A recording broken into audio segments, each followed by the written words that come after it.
YouTube. What's going on today? It's your boy, Georgia, Texas boy, and I got a banger for y'all today. What's happening? Man, how everybody doing on this good old Saturday evening? So yeah, the conversation on hand today, y'all, is are our Atlanta Falcons built the right way? Come on in, join the chat, and let's get ready for the show.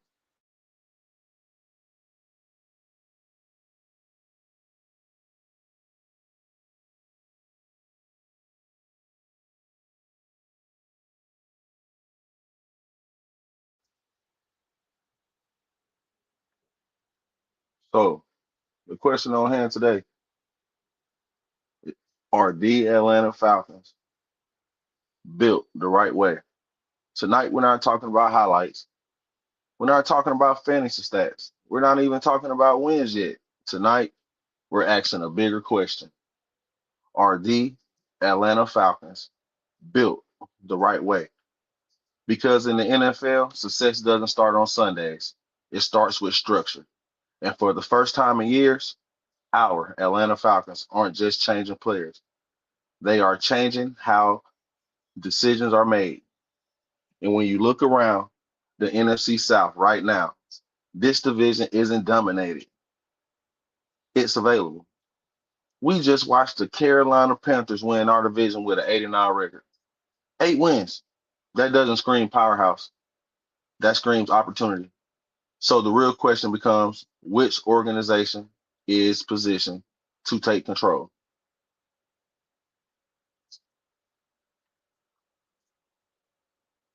Why structure matters?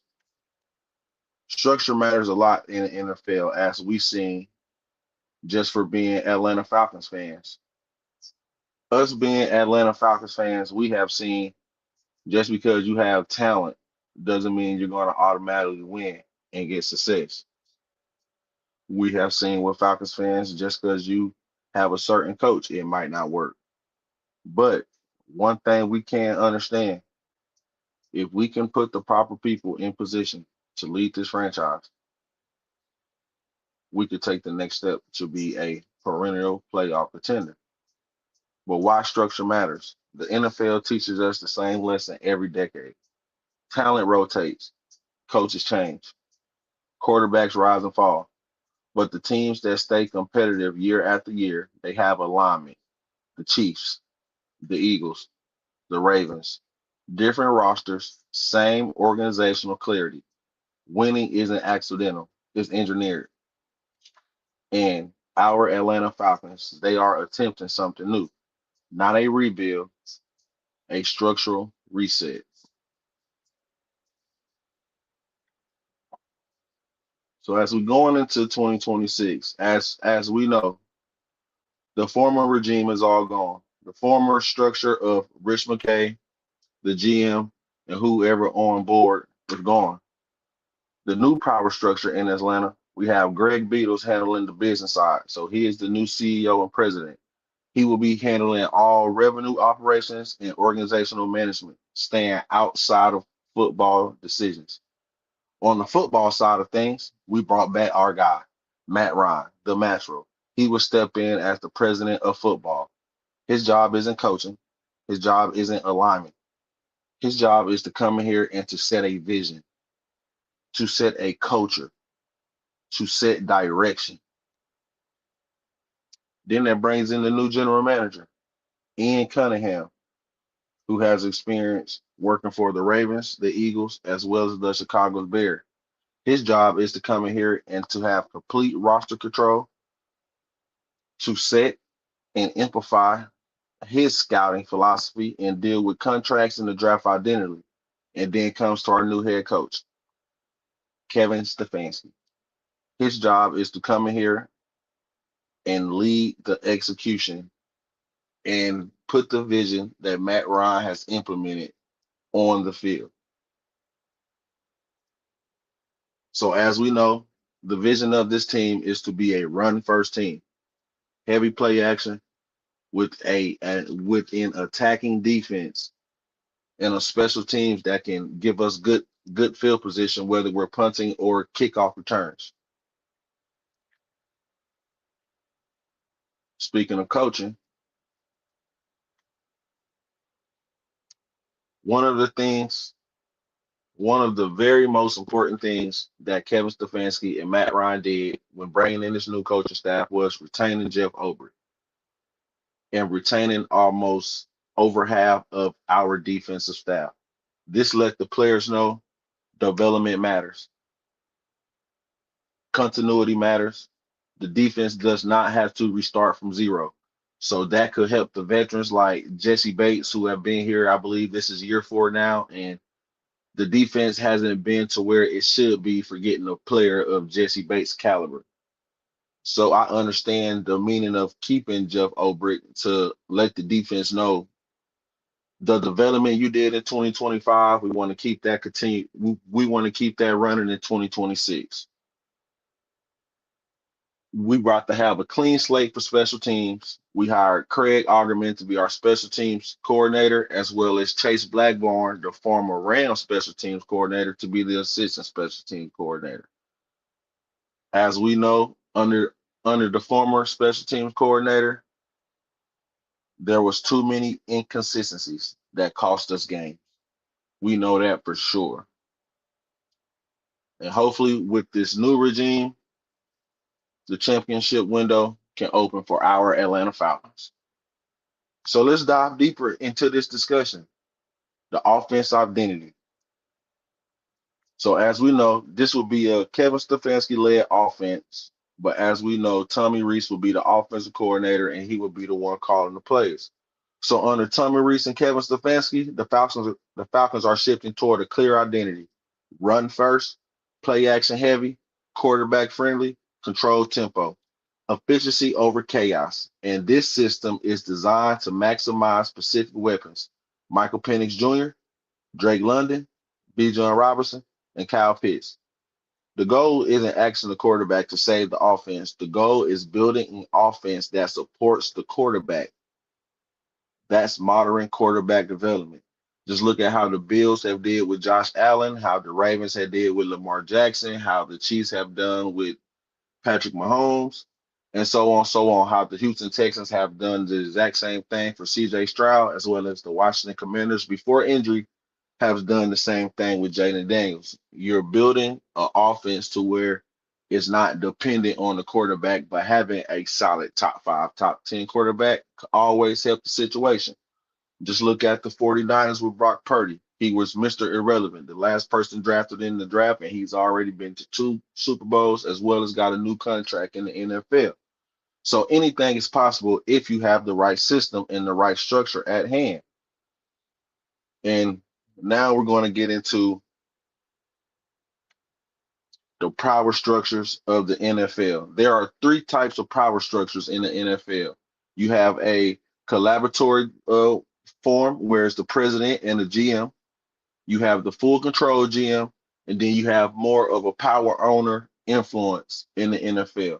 These 3 models are more or less the ways the front office in the NFLs are laid out. Across the league, as I stated, you have the presidential plus GM structures. So teams like the Chiefs, the Eagles, the Ravens, the Steelers, and the 49ers, they use the layered leadership alignment and collaboration drive stability. And then second, you have the full control GM systems. Teams like the Rams, the Packers, the Seahawks, the Vikings, and the Bills, they rely on centralizing roster authority, fast decisions, but higher risk. And then third, you have the power owner influence. Teams like the Cowboys, the Panthers, the Jets, the Raiders, as well as the Titans, to where the owners, and you can even add the Indianapolis Colts into this discussion, as well as the owners have more say-so into the roster building instead of allowing the GM or the president to do their job. Now, when it comes to the NFC South, they're all structured differently. As we know, this past season, our division was won with the 8-9 record. There is nothing dominant about an 8-9 record winning our division at all.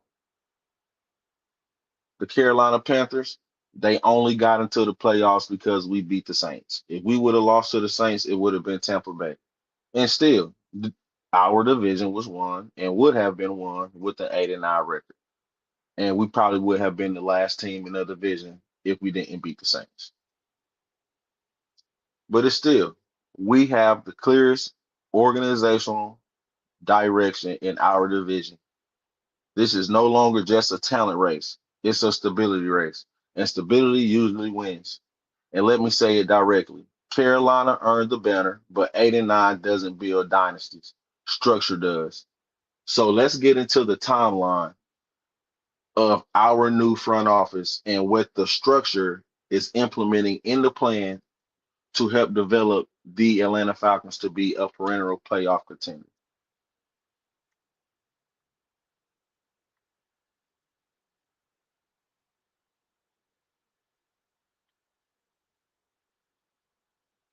So, what should success actually look like? Year one, identity. You see discipline, you see system consistency, you compete weekly. 8 to 10 wins means progress. Year two should be growth. Draft classes develop, offense gains rhythm, playoff contention becomes real. By year three, we should have complete control of the NFC South. We should be coming into this division as an expected contender, not a surprise, a standard. Looking at the teams who follow this same blueprint that we are going into, the Ravens, the Eagles, the Chiefs, in my opinion, the flow of decision making in Atlanta is finally changing. Hopefully, with the moves that Arthur Blank made in the front office, we're not just looking for a short period fix. We're looking for long term success in the NFL to hopefully one day host that Lombardi Trophy in Atlanta. And then that brings us to our GM, Ian Cunningham. He is bringing lessons from multiple successful franchises. He loves to build through the trenches. He values depth over headlines. He values draft sustainability, maintaining cap flexibility. We will no longer be a splash team when it comes to the draft. This will be more of a infrastructure team building philosophy moving forward here in Atlanta. Now, there is some risk of having a first time GM, a first time president, and a second time head coach who some would say didn't have success in Cleveland. But let's be honest. New leadership learning together, quarterback development timelines, and the patience of the fans, as well as the division unpredictability. Structure creates opportunity, but it's not guaranteed. And this we know. So I believe that Arthur Blank believes in separating the business aspect from the game of football and giving the business aspect to Greg Beatles and allowing somebody like Matt Ryan, 14-year vet, first round overall quarterback who knows what it means to win in Atlanta, win for Atlanta, and what winning means in Atlanta to lead the culture and to lead the vision of our Atlanta Falcons. And then bringing in somebody like Ian Cunningham, you're bringing in somebody who's been a part of franchises, who's all about having an identity. It's not about who you have on. It's not about the players. It's about the structure, the organizational structure, and all being on the same game plan to put a winning product on the field. So what should all this look like on a Sunday coming in 2026? What's this should look like?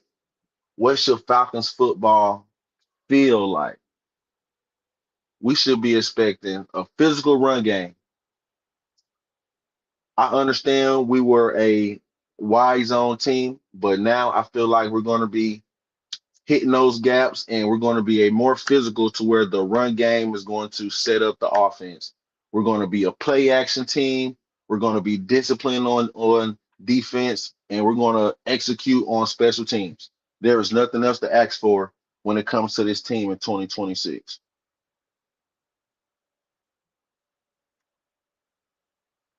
And as I just said, do not expect this team under Coach Stefanski to be flashy, but we are going to be efficient. It's going to be defined reads for quarterback success, situational mastery, and organized and intentional football identity.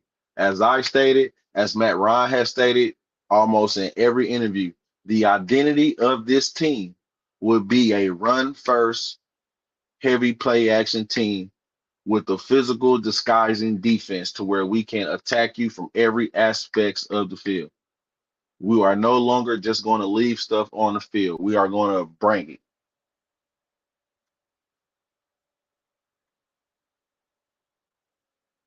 And for years, we have watched the Falcons try to fix results. Now they're fixing the structure. As some fans have said, this is the same way we did it with Rich McKay and Thomas Dimitroff and Rich McKay and Terry Fontenot. In my opinion, the difference between this regime and that regime is when it comes to the team, there is no longer a blend of football moves and business moves to where the business moves could hinder the football moves or the football moves could hinder the business moves. Now, since both of those entities are separated, football will be football. Football will be handled by somebody with football minded concepts. It would no longer be, well, this part of the business could hinder the football, or this part of football could hinder the business. Now we have a structure in place with Matt Ryan as president of football, Ian Cunningham as the new GM, and Kevin Stefanski as our new head coach of the Atlanta Falcons. And we're just getting started. And as I like to say, the new era is here. So come on in. I'm going to drop the link in the chat. Let me know about how you feel about this structure of our Atlanta Falcons. And do you see us having success with this structure? Or do you feel like we should go in the paths of some of these other teams to where they are GM ran or owner ran structures in the front office? I'm going to drop the link, but y'all come on in and let me know your thoughts.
Let's give a shout out to those in the chat. Let's give a shout out to Zay in the bag, 330. What's up, OG? Hit the link. Come on in. Today, as I discussed earlier, are our Atlanta Falcons built the right way? Going from the Rich McKay era that's been here from the early 2000s up until 2025. Has the structure of our Atlanta Falcons, have the vision of our Atlanta Falcons changed? Or are we still under the same direction to where it's going to be a business oriented cause when it comes to running our Atlanta Falcons? And in my opinion, I don't think so.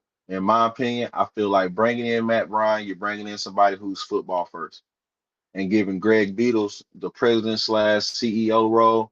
He's handling all of the revenue, everything outside of football, but it still pertains to the Atlanta Falcons, the stadium, ticket pricing, all of that. And I feel like splitting up the duties, you don't put too much on one person, even though in some situations, in some teams, yes, that is the structure. The GM is the president, he is the GM, he makes all the calls for the roster.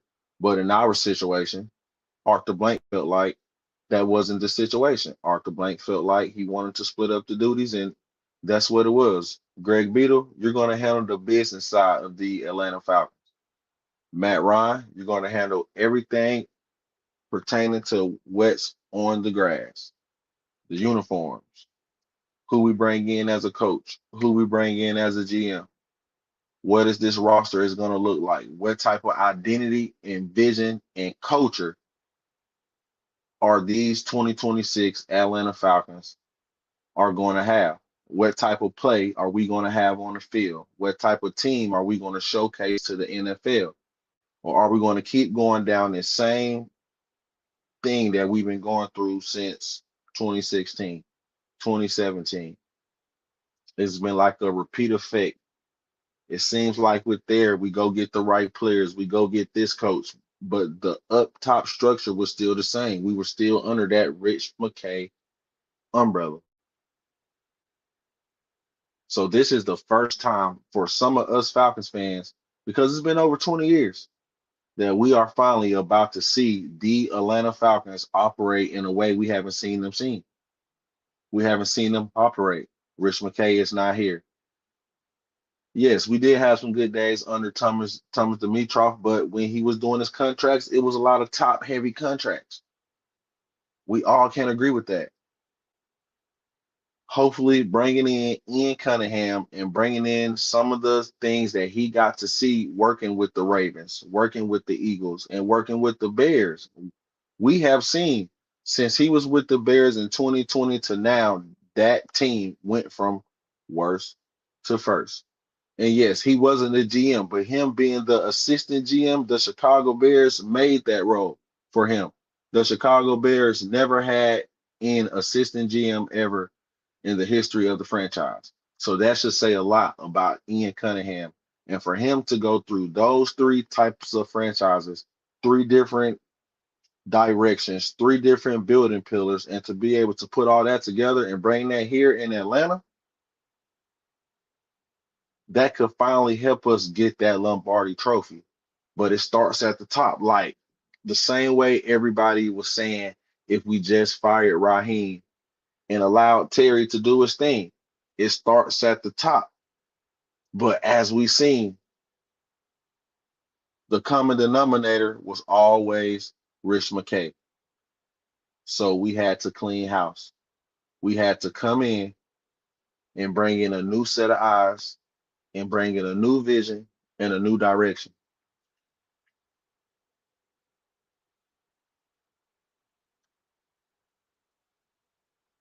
You got to have structure, man. Structure matters a lot.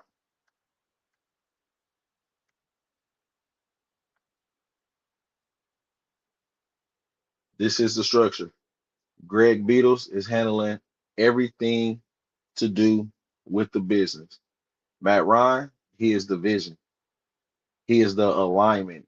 The way this team will look on the field, That is up to Matt Ryan. The personnel strategy, that is up to Ian Cunningham. The execution and the identity, that is up to Kevin Stefanski. Everything has been compartmentalized. I know that's probably not a word, but it sounded good. Everything has been divided to where there shouldn't be any overlap onto who is doing what. Matt Ryan sets the vision. Ian Cunningham sets the roster. Kevin Stefanski executed. And as we heard from reports and rumors, this is the first time in a few seasons to where the entire coaching staff and front office is at the combine for our Atlanta Falcons. Come on in. The link is in the chat. Let me know how you feel on the structure of these Atlanta Falcons. Come on in. But yeah, it's like I see why some people would say, oh, well, this is just doing the same thing we did with Rich McKay, but it's different because with Rich McKay, he handled everything. Let's see who we got up in here. Pretty dirty. What's going on, my brother? Hey, what's going on? OG. What's up, man? OG. Oh, man. Just doing a breakdown, man, of, because, we still got a lot of Falcons fans that feel like this is still the same way we ran things under Rich McKay. So I decided to take it upon myself to do some research and put a show together about how this front office structure we have now is different from what we had these past 20 years. Okay. Um, at first, you heard me talk about it. Blackberry was saying the same thing. We was worrying about the structure of how we were doing things because of the way that we had been doing things. Mm-hmm. Um, and I also said that I didn't like the resume of Matt Ryan getting that job. But I also said that sometime in those situations that the experience and the seniority and just the other types of on the job training that he had would be enhanced at the proper time. Right now, I think he's going through some things in that new position. But Ian, I hope I'm saying his name right. Um, like you said earlier, he's been in those organizations that were doing bad. Even though he wasn't the GM, he was there and he understands that process of building a team, especially this last tenure he had with Yes. Chicago. Um, it developed right in front of our eyes. And like that's one of the points I like about Ian Cunningham because he was there when, okay, we have a quarterback that we drafted in the first round. Let's put the weapons around the quarterback. The same situation we had, the coaches did not help the quarterback. So they kept putting weapons around Justin Fields to what eventually it didn't work. And he made Ryan Post stand on his ground to go get Caleb Williams. And the consensus was his rookie year.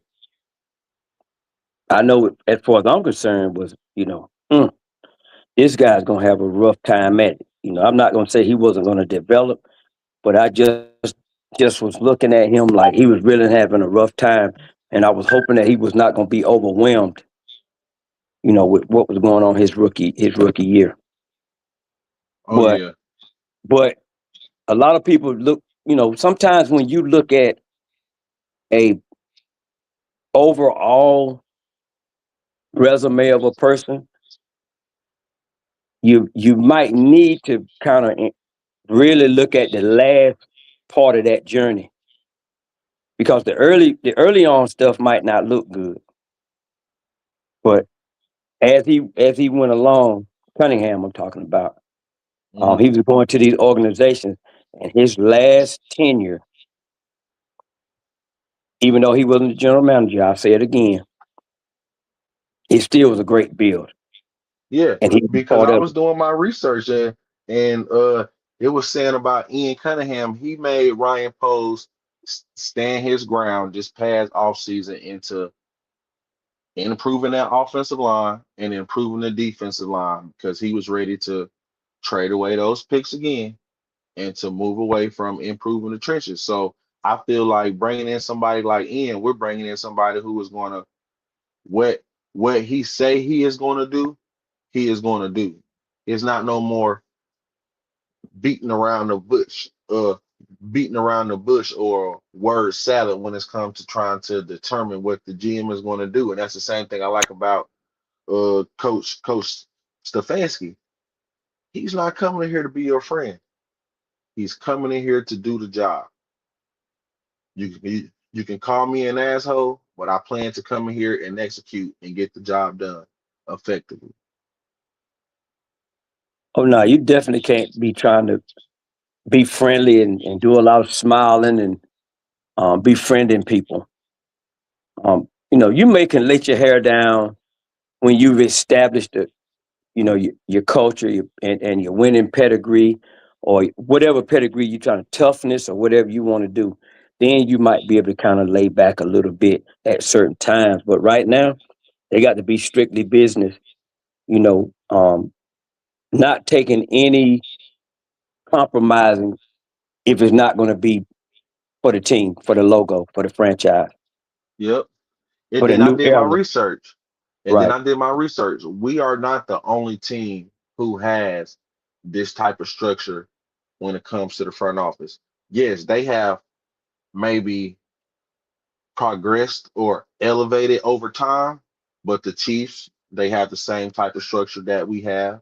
The Eagles, the Ravens, the Steelers, the 49ers, they all implement the same type of system we have. It's called layered alignment when it comes to the front office. You're not just giving the GM full control as we have done.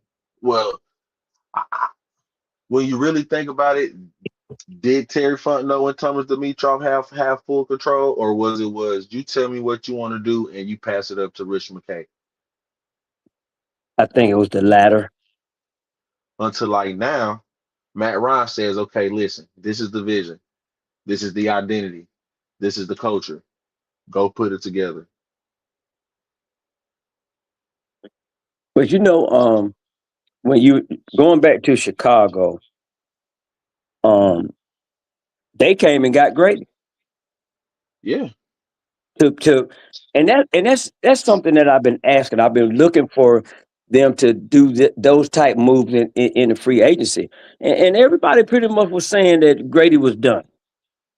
I mean, we did it like towards the latter years of like 2023, the latter years of Arthur Smith, the first year of Raheem Morris, 2024, when we went and got Jesse, went and got Caden, went and got David Onyemata. Like they gave us some solid production in 2023 and 2024.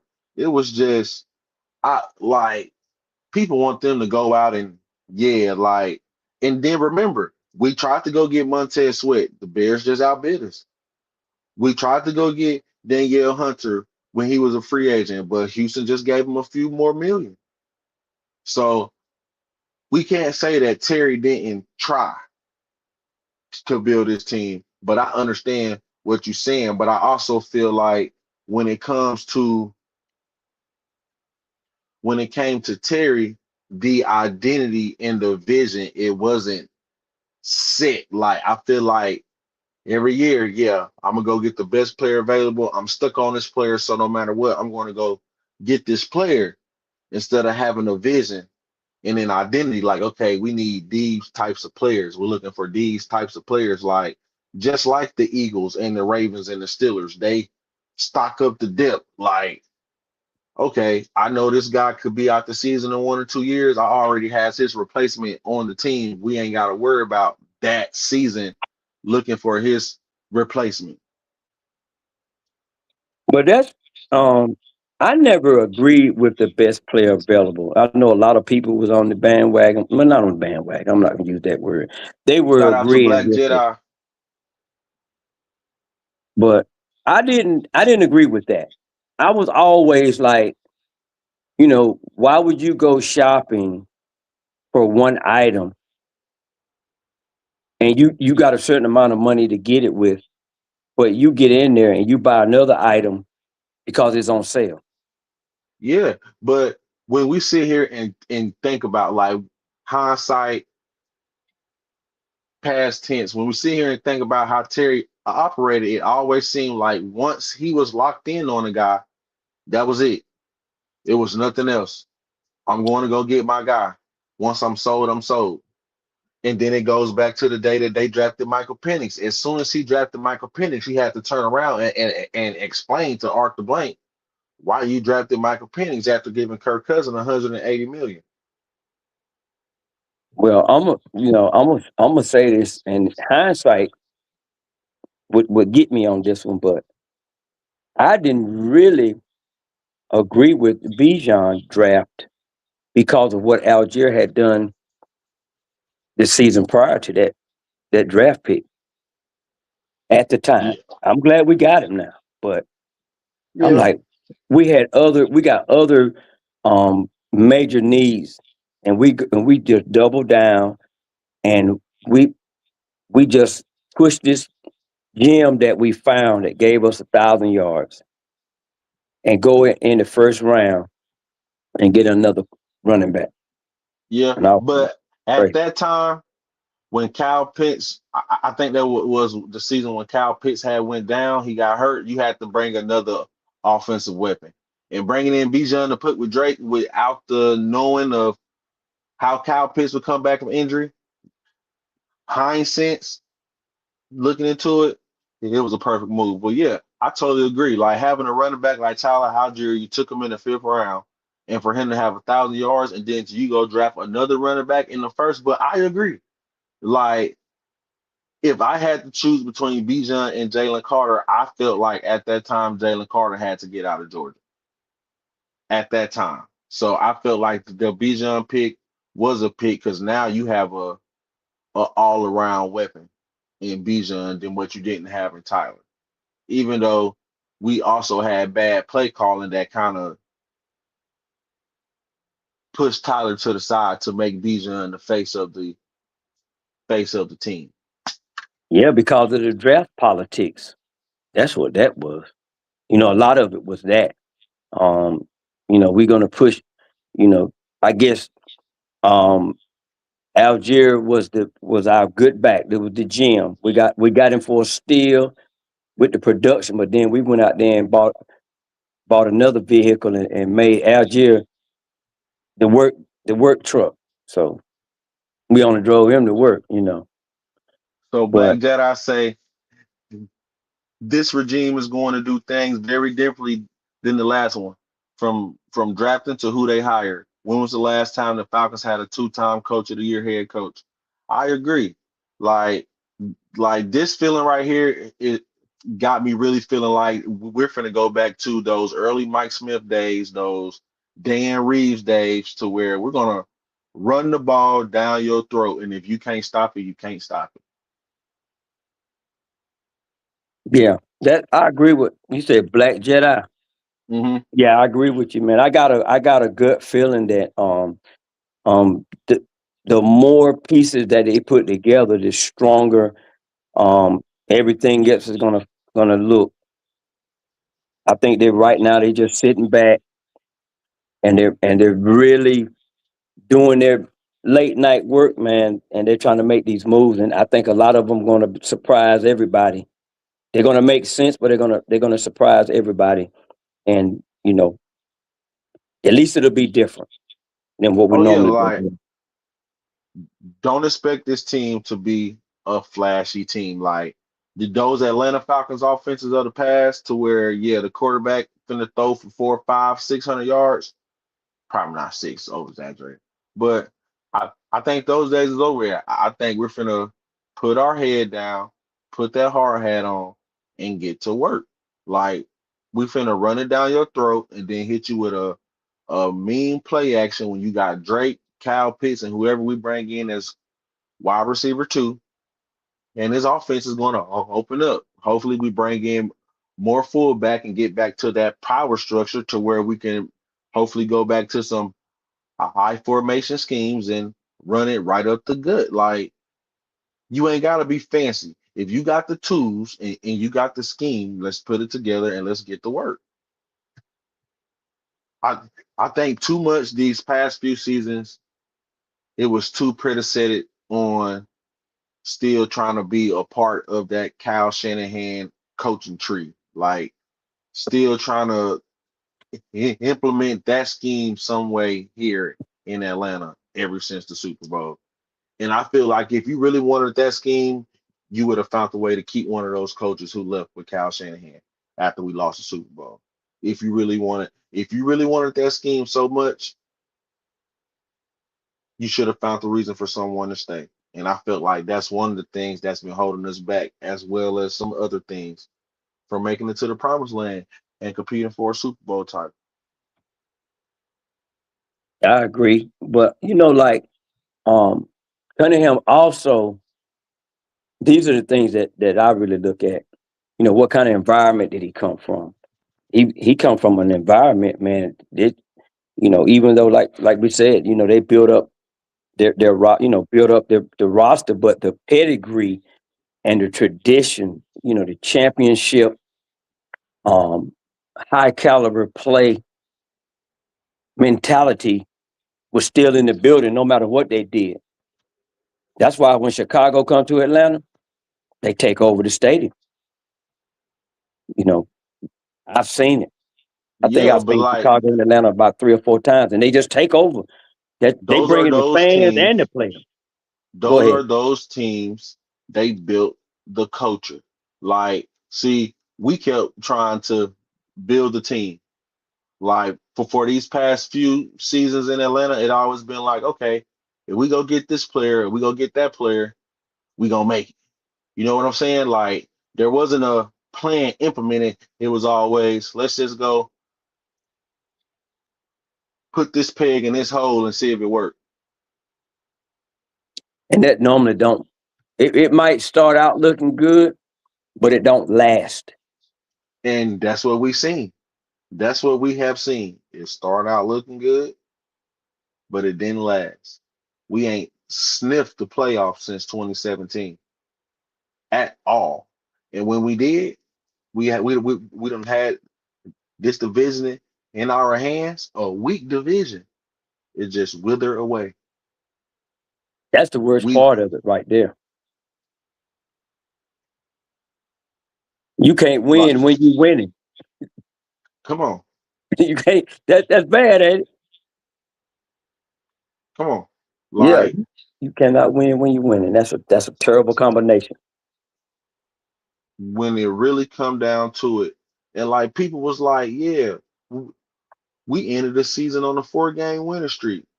But during that 4 game winning streak, we was already out of the playoffs. So it means nothing. It means nothing. We are already out of the playoffs. Like, period. The playoffs are done. So what are we gonna do? Like, did you really want to keep Raheem after that? After everything, when it came down to, did you really want to keep Raheem after winning 4 games in a row but already being out of the playoffs? I'm not gonna say that I wanted to keep him, but based off of our pattern, I thought that he was gonna be able to talk his way back into that job for another season because of those wins. And but by Arthur Blank, getting the consultants in there and making that move, I said the the water, the river flowing a different way now Now, because with because the he did that. consultants coming in, I feel like somebody finally told Arthur Blank, hey, if you want something different, you gotta get a you gotta move on from Rich McKay being the head guy for the Atlanta Falcons. And I Now feel like him bringing in the consulting firm was the only way he can do it because of his personal relationship with Rich McKay. Now I'm gonna have to push back a little bit on that right there. I think that and this is just my opinion, I I'm thinking that with the new moves that the sports entertainment conglomerate that Mr. Blank has, and the direction that we're going from that sports entertainment group, that he was going to need Rich McKay to kind of focus on the Super Bowl and the World Cup and the ladies stuff they got going on, the flag football. I think that Rich McKay was going to be spread thin if he had stayed at that position with the Falcons. So I'm thinking that was just the move that he needed to make to get ready for 2028. For what they got going on at the Benz. But we also needed to make the change with the whole front office of the Falcons. Yeah, but I was looking at it like this. If Arthur Blank would have came at Rich McKay and been like, "Hey, Rich, we got to let you go from being the head of the Falcons," like just outright without the consulting firm, I think Rich McKay would have possibly left the whole Arthur Blank sporting complex. But doing it this way, it looked like, all right, somebody from the outside made this decision. So it don't necessarily look like a Arthur Blank decision. Like even though it was an Arthur Blank decision, somebody else had to come in and, hey, look, this is what's going on. The common denominator is Rich. If you still want Rich to be a part of your stuff, then yeah, but you got to get him away from the Falcons. And I So feel like Arthur Blank didn't know how to do that until somebody had to explain it to him. Hit that link. Come I on don't in. know, man. I'm gonna be honest with you, man. I think that it was just a move with the everything that happened. Even though he got the consulting people there, I think that him and Rich McKay already knew. Link is in the chat. I think that Rich McKay, being the businessman um that he is, he would not have gotten in his feelings about that move. But I think that the consulting firm was brought in to kind of do an audit on everything they got going on, and then put a plan in place for Mr. Blank to follow when they make the move that they was gonna make anyway. Yeah, I can see that. It's just like demolishing a house. You could patch it up. This is not a demolition, but if you remodel a house, there's different levels to remodeling that house. Hmm. But see, the way that they was gonna do it this time, they wasn't gonna patchwork. They wasn't gonna just patch it up. They were gonna break it down to the studs. Right. And that was my whole point of my show today about Right. the structure. Like we're just not putting a new coat of paint, bringing in some new cabinets and uh, countertops, like just changing the players. No, we're actually changing the vision. We're actually changing the way we operate in Atlanta. Like it ain't no more player driven team. Now the structure is set, the vision is set, the identity is set. What we want to look like, we done set that in stone. So now going down the line, all we got to do is go off this blueprint. No, hey, this is our team. This is what we're going to look like. We're not changing nothing. Then you implement it. We done seen the Ravens go from Joe Flacco to Lamar Jackson, but the team is still the same type of team. You just got different type of players. That's what I'm trying to say. We done seen the Eagles go from Carson Wentz, Nick Foles to Jalen Hurts, but the Eagles has always been the Eagles. We watched Pittsburgh not have a quarterback for at least the last 5, 6 years, but they still been Pittsburgh at the end of the day and still having a chance to go to the playoffs. That's what I'm saying about the structure that has been implemented in here in Atlanta. It is no longer a player-driven structure. This is now a structure for sustainment, a structure to get into the playoffs, a structure to possibly bring a Super Bowl title to Atlanta. But you got to implement the right structure first. It's true. That's We your structure is your foundation. Right. But over these past, we could say 2 decades under Rich McKay, the structure has been blended in with football calls and business calls. So the actual structure was always blurred. It wasn't a true identity when it came to the football side of things because it's always something with the business was always blended in on these decisions. That's why with Thomas Dimitrov, we had the whole Falcon for life, and we was always top heavy, but we didn't have no depth. And then when it came to Terry Fontenot, we didn't have no money.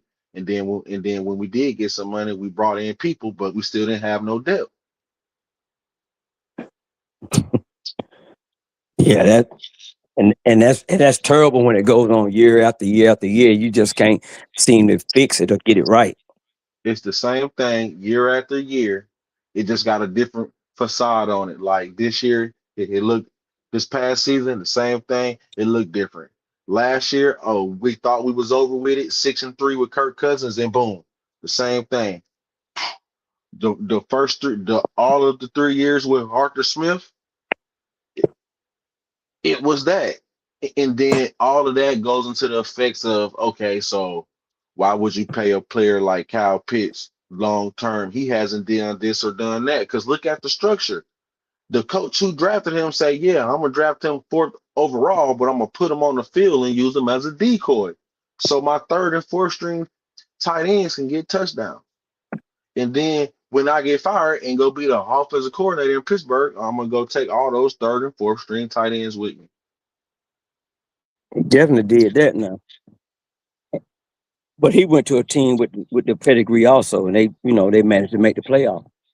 Right. Because in Pittsburgh, the system is the system. You come in here and you implement your game plan into our system, but the system don't change. Period. We done seen Pittsburgh with a third, fourth string quarterback and Mason Rudolph and still make the playoff Yep. because the structure is implemented. The system is the system. That's something we couldn't do, and we have not been able to do in Atlanta, even with Mike Smith. The system was implemented. Even if we went to the playoffs 5 years in a row, in those first 4 years, we lost every year in the first round. The system was implemented to where we knew we come in here, we are a run first team. And it took us there. And I feel like this new structure that we got is we are going to get back to those days to where we're not looking for an identity. The identity is already embedded. You just got to build off what you set as a foundation. You can't go away from it just because one season is bad. Oh no, you can't do that.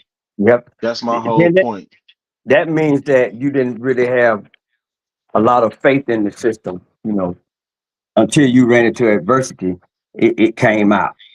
That's just like this year with the Baltimore Ravens. In my opinion, it was too early to get rid of John Harbaugh, but they feel like the system is the system.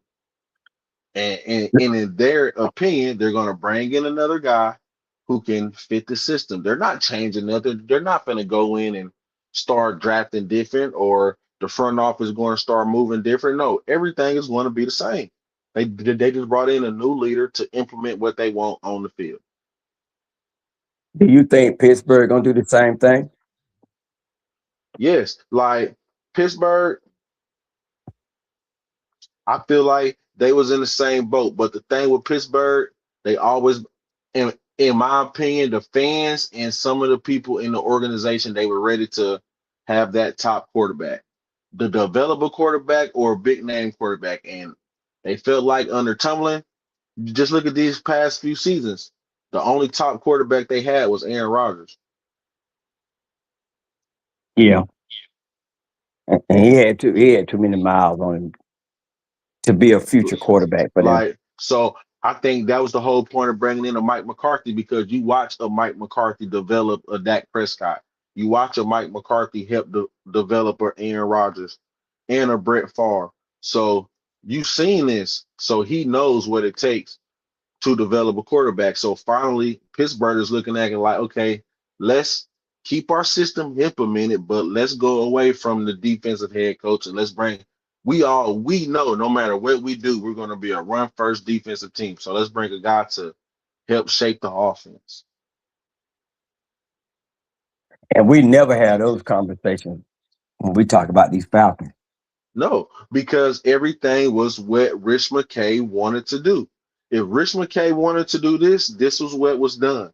No matter who the GM was, everything was under Rich McKay's umbrella. Think about it. Those first 3 years under Arthur Smith, Terry Fontenot and Arthur Smith reported directly to Rich McKay. Under those Thomas Dimitroff days, he reported directly to Rich McKay. The 2 years under Raheem Morris and Terry Fontenot were the first 2 years where nobody reported directly to Rich McKay. They were reported to Arthur Blank. And then that gets us to where we are Right. today. Right. Okay. Now that Arthur Blank got to see what was going on a day to day and how stuff is actually ran, okay, I need an outside perspective. Incomes, sportology. Do y'all job. I need y'all to audit my whole everything to do with the Atlanta Falcons, audited from top to bottom. And when they did it, they seen it was too much overlap between the football and the business. Yeah, and see, a lot of people, they get that cliche. They bring that into conversations about it's a business. It's a business.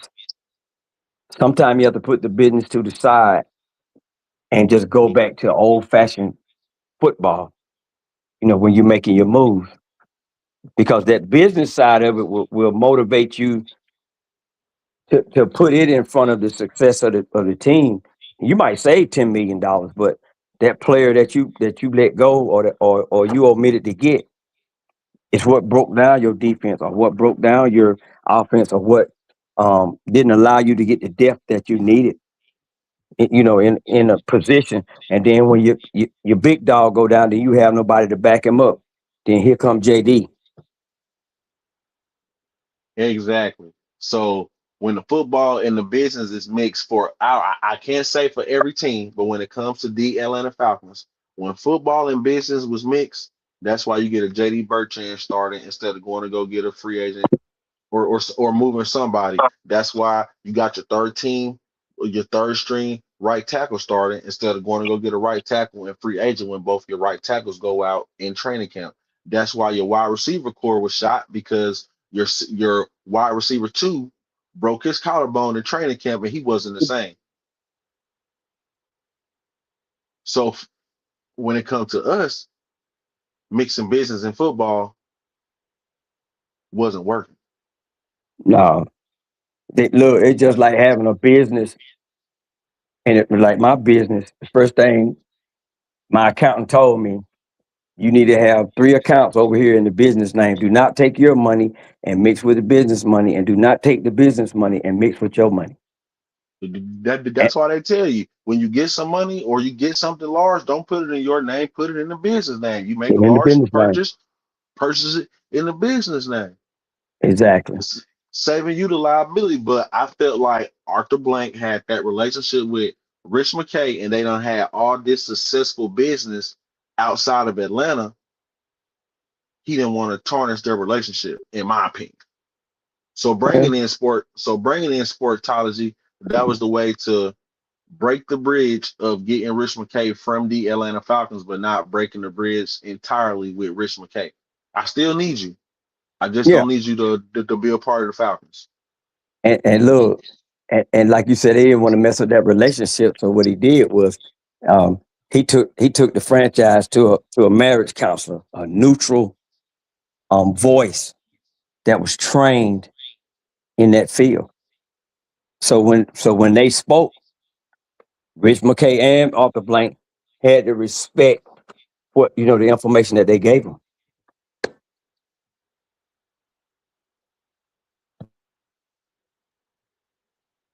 Yeah, so it's like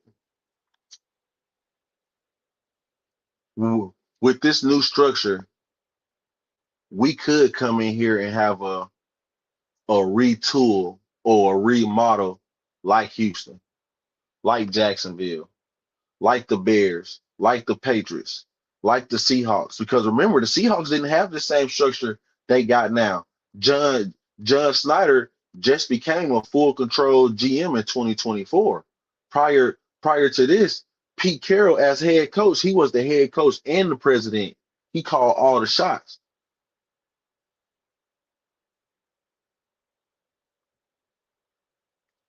And what I'm trying to get to is we have an opportunity to join the landscape of a lot of predominant teams in this league. Like, just look, the model that we have laid out when it comes to our front office, we align with the Chiefs, the Eagles, the Ravens, the Steelers, the 49ers. Those are all, no matter what, those are, you can say, five teams that people look forward to in the playoffs every season. Prior to going into 2026, before there was all the shuffling around the coaches and everything.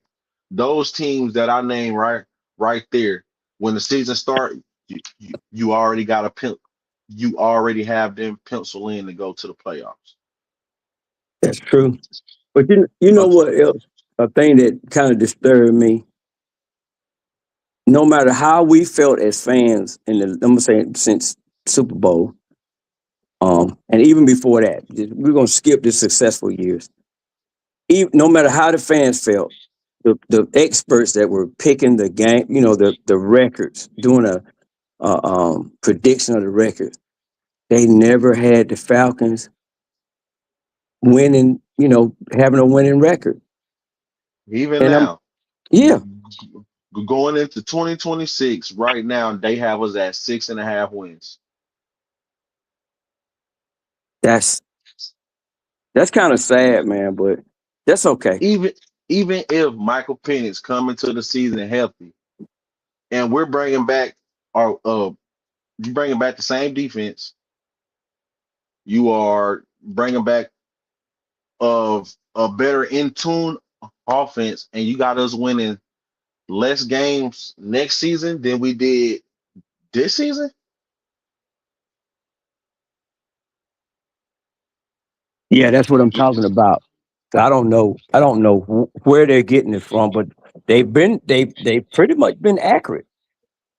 Yeah, but it's like you have no hope. Like, there ain't no sense of hope that we can come in here like Chicago, come in here like the Patriots, like Houston a few years ago in year one and right this ship. There is no hope. Knowing what our head coach just came from in Cleveland, like, they are a franchise to where the owner like likes to be involved with the direction of the team. They are one of those teams. And it's like, so you're not even going to put that into account.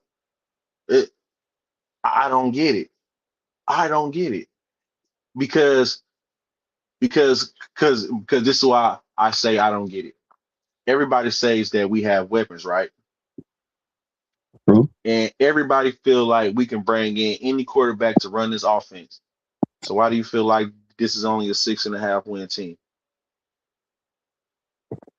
I guess they're going to continue to have those questions until we prove them wrong and just build something. I And mean, then it's it's just one of like them things. when we're trying to Go make ahead. the right moves, oh well, Atlanta, you shouldn't did this. Nobody wanted to go get a first time head coach. Okay. So what experienced head coach, offensive minded head coach was out there to go get besides Kevin Stefanski? Nobody wanted Mike McCarthy because of what he did in Dallas. Oh, he couldn't win in Dallas. Why would he win here? Yada yada yada. Boom boom boom. That's the same as getting Raheem Morris. Raheem Morris and Mike McCarthy. They the same type of coaches. So we go get an experienced offensive minded head coach who turned around the franchise, but then the ownership decided, no, we need to upgrade the quarterback position and messed up the direction of the franchise. Two-time coach of the year, who has shown I can turn around a franchise to go from worst to first or from worst to make the playoffs, but you don't want him here in Atlanta. And then when we get him in Atlanta, oh well, look how he did Shador. But you're not going to take into account to how Cleveland as an organization has been ran. Nobody spoke on it either. I didn't hear anybody say, "Hey guys, wait a minute. The Browns been sucking it up for a long time, so it ain't all on this guy." Like, right. The Browns been sucking it up until Kevin Stefanski got there and took them to the playoff with Baker Mayfield. When everybody was ready, the same thing that happened with Caleb Williams in Chicago. Oh, he ain't it. You bring in a new head coach. Oh, he the sugar honey iced tea. Now the same thing happened with Baker. They was ready to write Baker off in 2019. 2020, you bring I mean in 2018 and 2020, 2019, you bring in Kevin Stefanski, and he's boom. We're in the playoffs. Baker Mayfield has the best stats in his career. Oh, well, I don't want to pay Baker his fifth year option, but I'm gonna trade for Deshaun Watson, give up 4 to 5 first round draft picks, and pay him 233 million fully guaranteed. How can I build a team? I have no first round draft pick for the next 3 to 4 years. I even in some of those cases I don't have a second round pick too. And then I put 233 million fully guaranteed into a quarterback that only played 19 games, but people still sit here and complain about Kirk Cousins.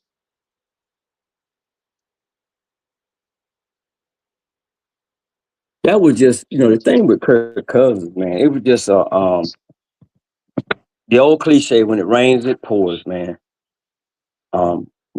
It was typical to start out hot and then everything crashed down. But those injuries and other little mishaps that we had, along with bad play calling. But if even with Kirk getting hurt, if we had some coaches that could think on their feet, we still could have made the playoffs last season. If they would have If just we took Kurt out, put the rookie in, go into the bye, come out of the bye, and then say, Kurt, you ready? And then he could have went on and did like he did last season at the end of the season, and just it did enough to get us in the playoffs. Yeah, But but these I guys, feel these guys like can't think on their feet. they were so fixated on Kirk Cousins playing against the Minnesota Vikings. We could have set out that bye and let Yeah, Michael Penix play against the Vikings, the Chargers. Who else? Who else is that? The Raiders, and I think I think it was those teams because one of those weeks would have been a bye. Then Kirk Cousins, you could have came back and played against the Giants. You could have came back and played against Washington. You could have came back and played against who was that? The Saints, the last game of the season in 2024. yeah, I think so. But So that's what I'm like, saying. That's where they dropped the ball, man. and then you had no experience. The most experienced person on your staff was Raheem Morris. If you really look at this staff, Dwayne Leffert, Jerry Gray.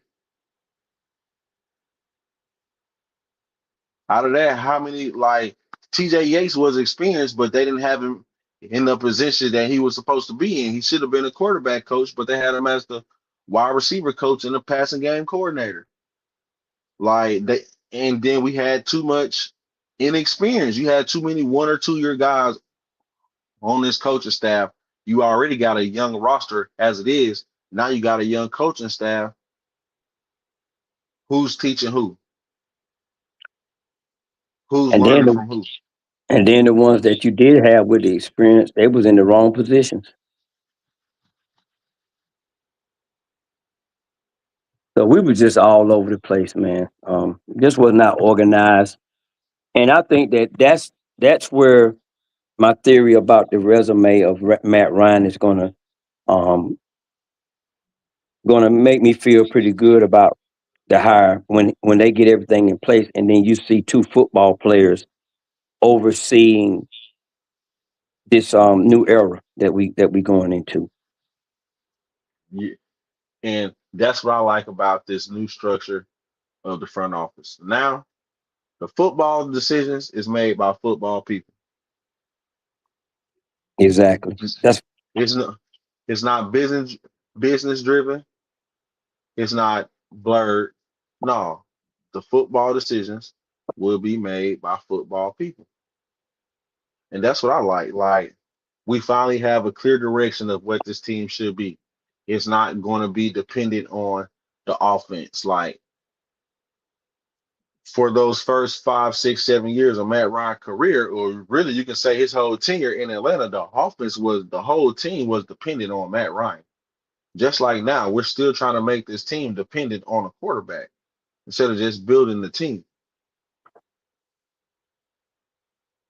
That's my philosophy. Don't build the team around your quarterback. Build the team for a quarterback. exactly. So you can bring somebody in and just have that conversation with them, and if they're a competent quarterback, and they might have to do some tweaking or whatever, but they should at least make it work. From the fundamentals of till they get jailed with the players. It just sometimes, man, we just look like we just did not have a clue with what we were doing. Even Just look at fundamental stuff. Houston when C.J. Stroud went down. Davis Mills came in and went 4-0. What I'm talking about, man.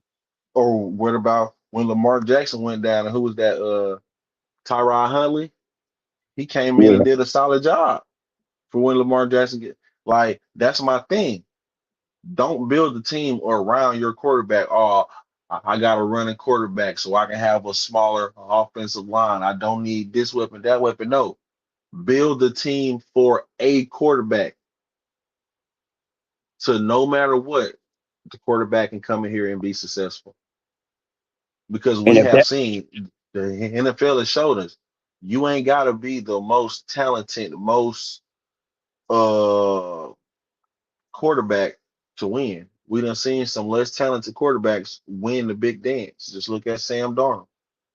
He done been in bad situations, but these last couple years he been put in the right situation to win a Super Bowl. that was a big move too, man, to pick that guy up, man, and take him up to Seattle.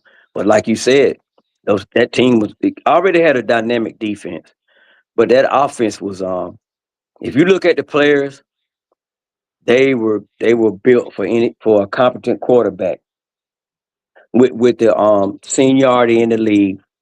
A guy like that that's just been consistent and steady. And he came in and he really had nothing to prove. Because what changed? These are the same players who played with Geno Smith before he got traded to the Raiders. Exactly. Like I said, that was a bold move right there. That was the same thing with Tom Brady in Tampa Bay. What changed? Besides, you replaced Jameis Winston with Tom Brady. You brought that veteran in there that to a team that was built for a quarterback. The same thing people thought we was going to get with Kirk Cousins. What changed?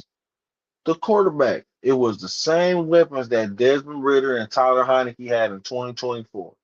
What changed? The quarterback. Build the team for a quarterback. Just build a team. But Because we were too emphasized on who is the quarterback. yeah, that was a big discussion though. So that lets you know that the faith was not in the rest of the personnel. because it was so much focus on who was the quarterback. Like that was because if we got so much talent, offensive line has been top five, even with a bad quarterback. What's the problem? This team wasn't built for past few seasons. The team wasn't built for plug and play quarterback. This team was built for a particular type of quarterback. That's why all of the comparisons are Michael Penix is just like Matthew Stafford. Boom, boom, boom. They was building this offense for a certain type of quarterback instead of building the offense for a quarterback. Okay, so with that being said, right there, and I'm still saying, I'm going to say this, that I want to hear the ETA of Michael Penix Jr. return to practice or to the OTAs or whatever you want to call them. And what are we going to do as far And as I'm selecting his backup? and I'm glad you said that because Matt Ryan, Ian Cunningham, and Kevin Stefanski has said this more than once because people have to remember the coaches still can't contact the players or be around the players until April 7th. So for them all to say right now the focus is rehab, what else are they supposed to say? Well, I mean, they're saying what they can say, but I'm just saying, And then when it no. comes down to they all said he's on track. So that means there is no setbacks. So that means that if we're going off what has been told to us, he should be ready to go when it's time to go. But people want to look around to what people said and make it a bigger thing than what it is. They all said the same thing. The rehab is going fine. He is on track. What else are they supposed to say if you can't have direct contact with the players until April 7th? Like actually build workout wise stuff like that until April 7th, unless it's a contract decision. So if there's nothing to talk about contractually, they can't even be around the players until April 7th. So what else is the front office and the coaching staff going to say about the quarterback or any other player on this team? I guess they're going to make generic statements then, like he's on track. Because like everybody, oh yeah, Michael Penix this, but nobody's asking about. So is Patrick Mahomes expected to be back? Is Daniel Jones expected to be back? They got the same injury. But you know why that is, right? It's that PTSD that we got down south. Okay, so and if that's the case, you should be more on board with Michael Penix coming back because he showed you that he can do it twice. Well, what I'm saying is, I don't want to get on the high horse until he ready to ride.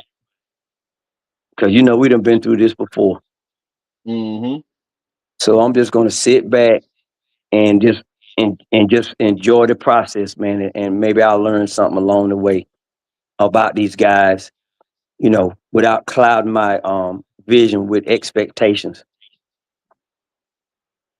And then once I get out there and I can say, hey, we got a solid front office because of the moves that we made, and then maybe I can just get rid of them demons that I got about some of the things that this team has been doing.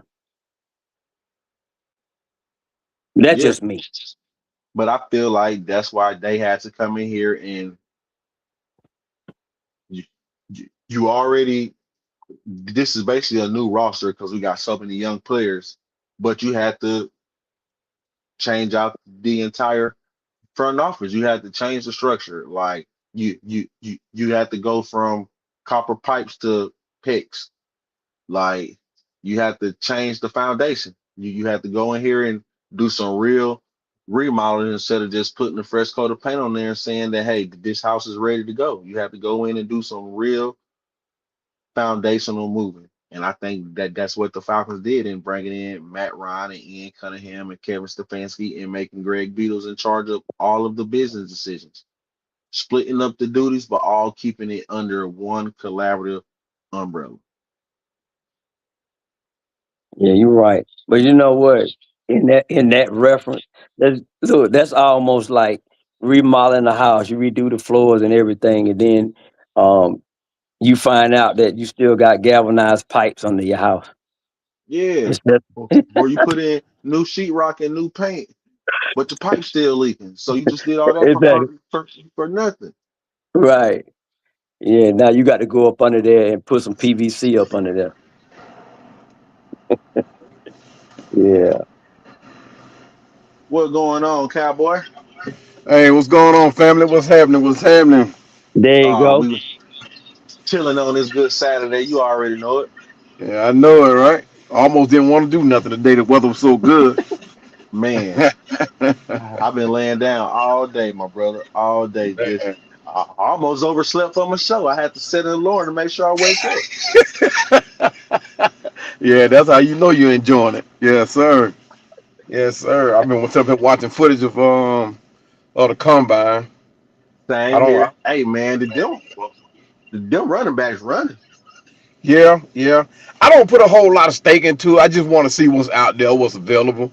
But when it comes to like 40 time and all that stuff, I don't put a whole lot into that, man. I like that football speed as Facts. opposed to a straight line. You know what I mean? People who got Yeah. that good get off and because you ain't gonna see the high jump. That's all well and good, but you ain't gonna see too many players doing no high jump type stuff in the NFL. So I just I like to don't see know that now get off speed. because remember last year when Bijan got up there and took that ball out the air. Yeah, you right about that. Yeah, you right about that. True indeed. Yeah, I'm just trying to catch up on what's available out there so I can start doing some content, man. I've been keeping up with players that's like of my team, like on the Miami Hurricanes, and people who was doing it big out there on the stage. But as far as trying to find somebody, that's not like really on the radar, I really haven't been keeping in touch. So I got to really do my research now. So, but yeah, I'm gonna start doing some content on what's out there and what's available, what we can steal. Oh, okay. So what's Yeah. your thoughts on the conversation at hand? Like, how do you feel about the way the Falcons realign and restructure this front office? we got a we got a long way to go, and I tell you, I like the build up of the front office, right? But to see how they work together is going to be something new because although everybody have experience and have worked well in the past, this crew haven't been together in the past. You know what I mean? These people are coming from different teams, different backgrounds, and like I said, the experience is there. I'm not questioning that. But it's going to be how well they work together, because we got a lot of distractions in the house right now. So Oh we're going to yeah. have to find a way to, get through all that stuff and still build this team and still look at the salary cap. So Ian Cunningham got his hands full right now. So I'm just interested to see how they going to get rid of these distractions and build. I'm not really looking for nothing out of 2026, but 2027, I'm looking for them to make some big moves. If we're able to put together a 9-10 win season out of this, I'm gonna be happy. I'm gonna be happy. So Same here. and it's gonna be something to build on. So Yeah, uh, like my whole thing about this move that we made, I feel like we're no longer trying to make this a player run team. Like, go plug yeah, in this player and we're gonna make it right, work. I feel like now they're actually trying to implement a foundation right, for right. this team. Yeah, yeah, I agree with you. Blackberry, what's up, my guy? What's going on, On Black Bear? team, Yeah, But yeah, I feel like just like I was saying earlier in my show, The way they're trying to build this front office is the same as the Eagles, the Ravens, the Chiefs, the 49ers, the Steelers. It's Yeah, layered to where how we had under Rich McKay, where we blended the business side of things and the football side of things to make decisions. Now it's layered to where, okay, if you do your job and this guy does his job, everybody, this should all work. You ain't putting it all on one person. yeah. And I like that mindset too, because like typically a lot of teams like to bring in a player and then build around that player. I think what Ian Cunningham is going to have to do or try to do, especially in this first season, right? Because we don't have a first round pick, and we're typically going to lose some players that as Falcon fans we would love to stay here, but they're going to be moving on for whatever reason, whether it be salary cap reason or somebody coming and offering them some more money. We're going to lose some players that we thought should be here or we think should be here, and that are typically our fan favorites. But going forward, we're going to have to find a way to build a team and not just one player. Because I Oh think yeah. Bijan is the focus because it's going to be a run heavy team, but we're going to have to find a way to get some wide receivers in here to complement Drake London to get him open out in space and not just plug in somebody, right? I mean, looking at the money is good, but we want somebody that can without a shadow of a doubt get Drake London, get the attention off of him. Because if we don't do that, they're going to keep blanketing him with two defenders and that type of thing where he can't really do what he do. Cal Pitts, his future. I mean, yeah, it's he's gonna be here one more season, but it's a make or break season for him. So he's gonna have to show out. Our thing is we're gonna have to get that quarterback room right. We got to get it right. I don't know if they're gonna rely on Penix. I don't think they're fully set on Penix for one reason. One, they didn't label him our franchise quarterback. The previous coaches did. The previous regime did. So they may just move on from Penix because they're not. If you label a guy your franchise player, you have no problem getting on that stage and saying, "Hey, he is our quarterback of the future." Nobody has said that about Penix. Nobody from this regime has said that. And then when you look at his injuries, this is a offense where he almost have to come up on the center. And if they're going to be able to develop him to do that, I don't know. Uh, and the quarterbacks that are in the draft, a lot of these guys are coming in playing the same way Penix played in the shotgun, in the pistol. So it's going to be interesting to see where they go to grab a quarterback, or if they still going to stay with Penix. It's going to be interesting. So what you feel about these rumors about Jimmy G possibly coming to Atlanta? I love Jimmy G. I don't know if you was in my show the other day, but I actually wanted Jimmy G here. I like Jimmy G. He has the experience. He has the playoff experience. He know what wins. He know how to pull the wins out. So that's if I go anywhere, I'm not thinking Joe Flacco. I'm not thinking Malik Willis. I don't think Green Bay is going to let him go. Um, who else? Dylan Gabriel. They're going to release Dylan Gabriel, so that's a heck no from him. Uh, who else? Uh, Geno Smith. They were talking about him at one point as a journeyman guy. But overall, I would rather prefer Jimmy Garoppolo coming in here being that guy. One, he plays him up on the center. He also play action, and he has a long ball too, if need be. We don't need to be going there trying to take the top off of defenses if that's not our game. But because we have a running back like Bijan, he's going to grab a lot of attention from defenses. So we don't need to play the big long ball game with these defenses. And Jimmy Garoppolo is that guy. I can see that because I see this team. We're no longer going to be that flashy team. I don't see us like, yes, I see us making big plays, but I don't see us 1,200-yard receivers, 1,200-yard receivers, Yeah. a quarterback throwing for 5,000 yards. I see this being inefficient offense to where we're going to run the ball until you can put up some type of wall to stop this run, but we're going to be Yeah. efficient in the passing game. Like some people might be mad when Michael Penix only throw the ball 20, 25 times a game. Yeah, yeah, right. But But that's let's for him. That actually will be good for him. facts. I actually don't want him to be throwing those 40, 50 yards. I mean, 40 and 50 passes a game. I mean, when he did that I forgot what game that was, but when he did that game, man, I was like, hey, there's no way they sat there and drew that up in the playbook that that man was gonna throw 50 passes a game and expect to. There is no reason when you got Bijan and Tyler Algier, there is no Right, reason for your quarterback to be throwing the ball 50 times a game. right, exactly. Yeah. And that's one thing I like this culture around Stefanski. Uh because these guys here will strategize with Stefanski. I don't think and I don't hope that they will leave him out there on the island to try to make all these decisions by himself. I don't see Bill Callahan saying, hey, I'm just gonna sit back and watch. I see him being a big part. I see Matt Ryan even coming in, even though he say he's not gonna get involved, he's a competitor.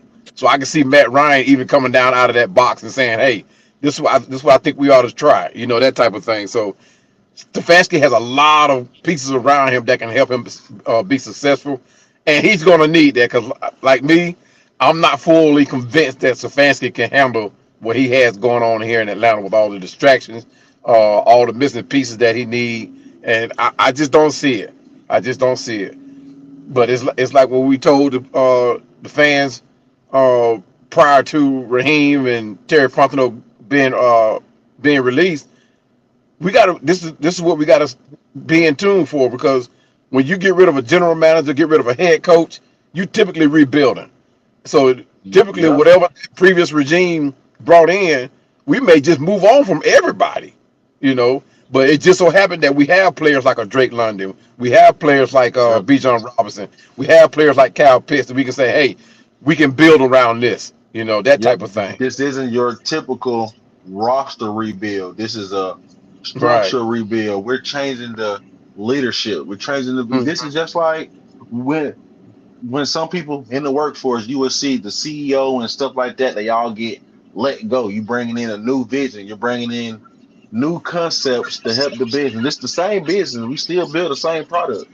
We're just Right, bringing right. in new leadership. We're bringing Exactly. in new innovation. Right, exactly. And Not to mention we and have a offensive line that's pretty much already in place for him, so he don't have to worry about that for about another year or two. So he in good shape.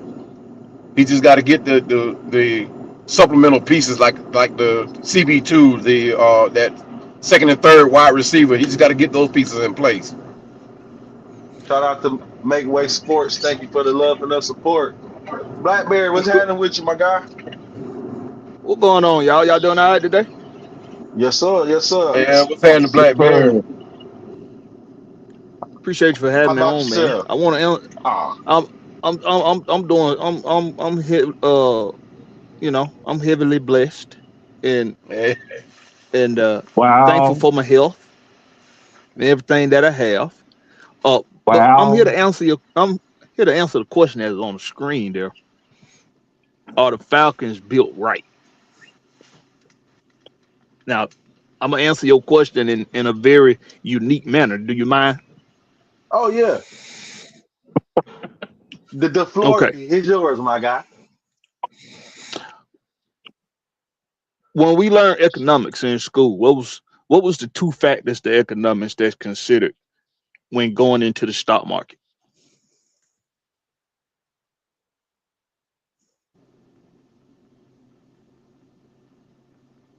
Buy low, Anybody? sell high. No. That's a strategy. But the Okay. two factors that's taken in mind in the stock market is risk and reward, right? Yeah. We always I go with determine that. risk, right? We always determine risk um before we determine the reward. The reward is basically what you want. The risk is what you're willing to deal with in the pursuit of the reward, right? So some scenario. I'm gonna give you a scenario here, and I'm gonna relate this to the topic from yesterday on the impromptu fan speak, or one of the topics, with where I was going with the whole uh LaTroy Lewis situation, which he's coming from an organization that has some drama going on within it, with multiple situations occurring in the past couple of years. There's a risk to going inside that organization and pulling something from it to bring to your organization. There's a risk, and it's a high risk because of the time of the window of time that the drama has occurred. So you're taking a risk by pulling somebody from that staff to yours, and even the glimmer of that drama being carried over to your organization. You don't need bad press. You don't need bad PR at the time. So the risk is high, but is it worth the reward? Well, something that kept being used yesterday was that this is an assistant defensive line coach we're talking about. Why do a deep dive into a guy like that? Granted, well, that also means the reward for that guy is low, if that's the case. So low reward. So why take the high risk? Stay away. If there's not a big sign highlighted, glowing in your face for you to see, Michigan, bullshit is happening, stay away. It was there. Because you don't need the bad press, you don't need the bad PR. You're just a little inside of a month removed from one of your star players being in an SO situation with the Popo. Stay away from Michigan should have been clearly what you should have been registering in somebody's head. But we didn't follow whatever breadcrumbs we needed to follow. We ignored the signs, we ignored the red flags, and they hired the guy. And here they are once again, 17, 18 days now later, involved in more bad press, more bad PR. It was Yeah. too high.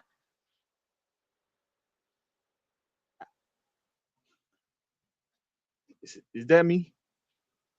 Can y'all hear me? Yes, sir. Okay. You good? Um. So, okay, bet. So when I look at the question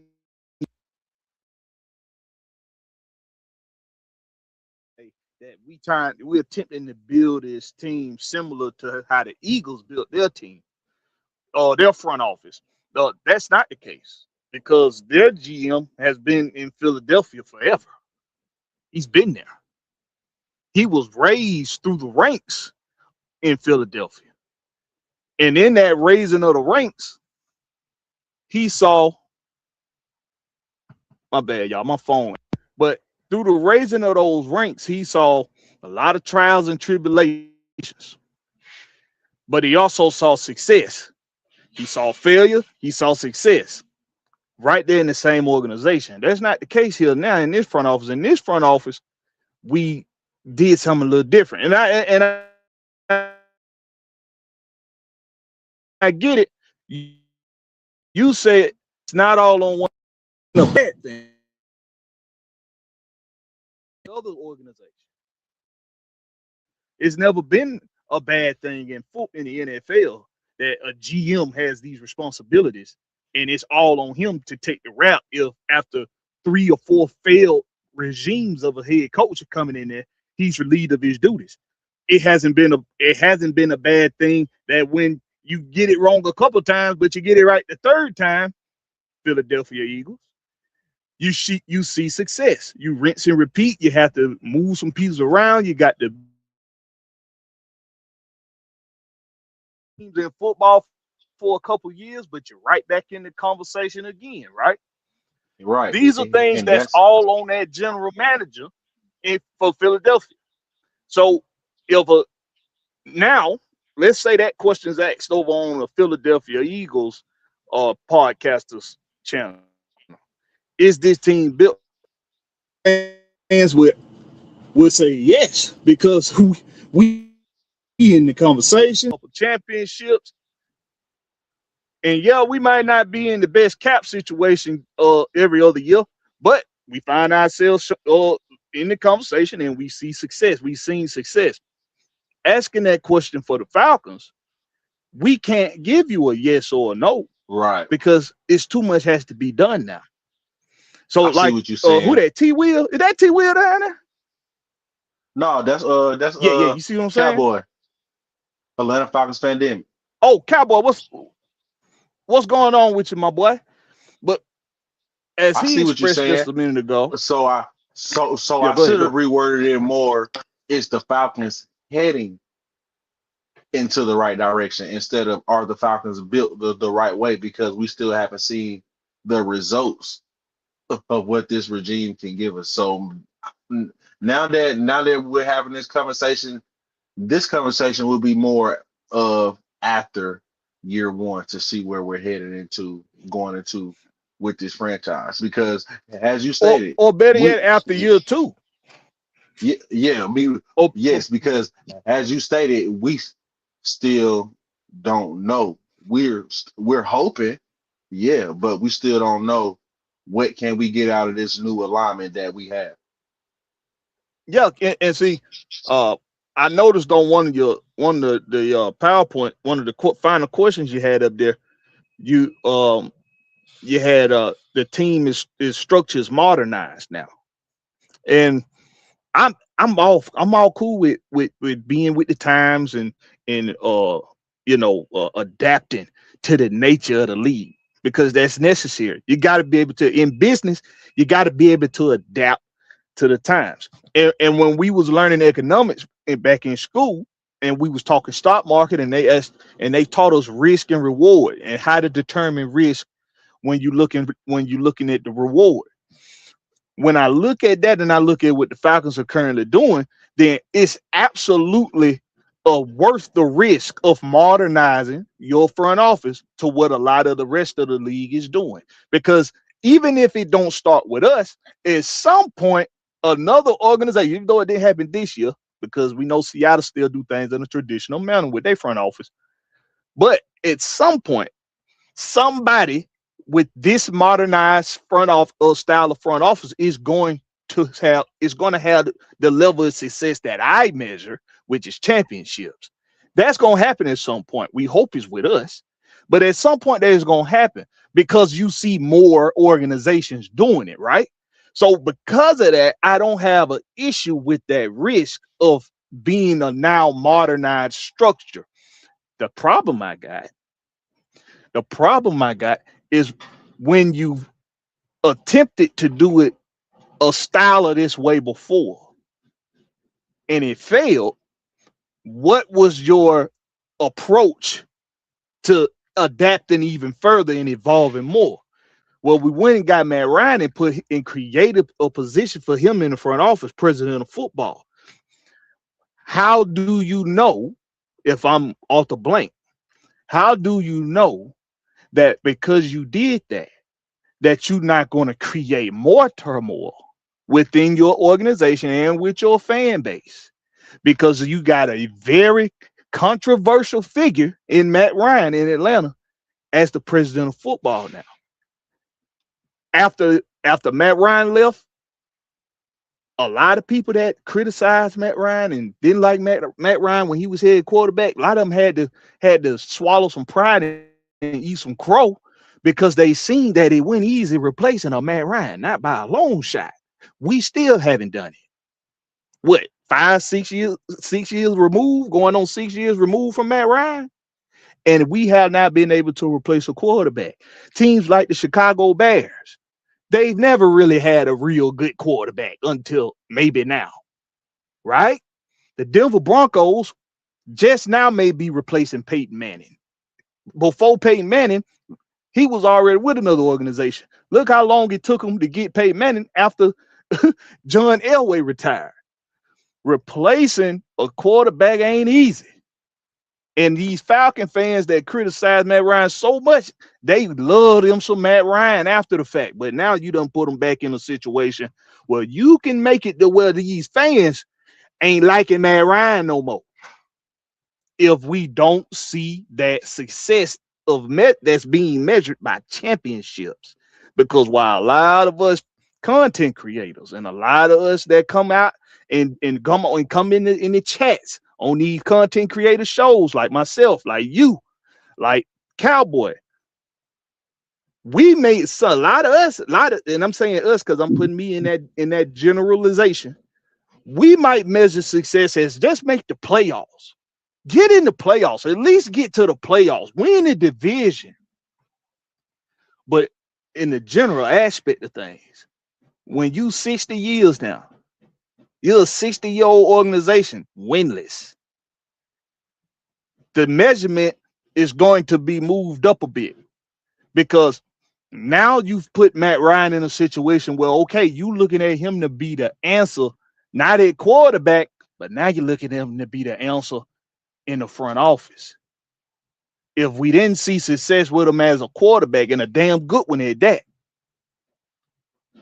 what's the risk and reward of having him as the president of football? And we see this controversy coming knocking on our doors every other week now. Somebody involved with an SO scandal, somebody involved with a domestic scandal. And I even though I can appreciate the question being asked, are the Falcons built the right way? I can't answer it because as critical as I am of it, I can't answer that question yes or no because we don't know yet. But I haven't seen it this way work yet. Haven't seen it yet. But we shall see. Hey, listen, we got a good conversation on this. I'm feeling good about this conversation. So guess what? We're gonna drop a part 2 tonight. I'm gonna end this stream and I'm coming right back on with another one. Y'all fellas come back on and join me and let's finish this conversation. Are the Ooh-wee. Atlanta Falcons built the right way? This is part 1. We'll be right back with another episode of GATXBOI Speaks. I'll be back. Shout out to Trey.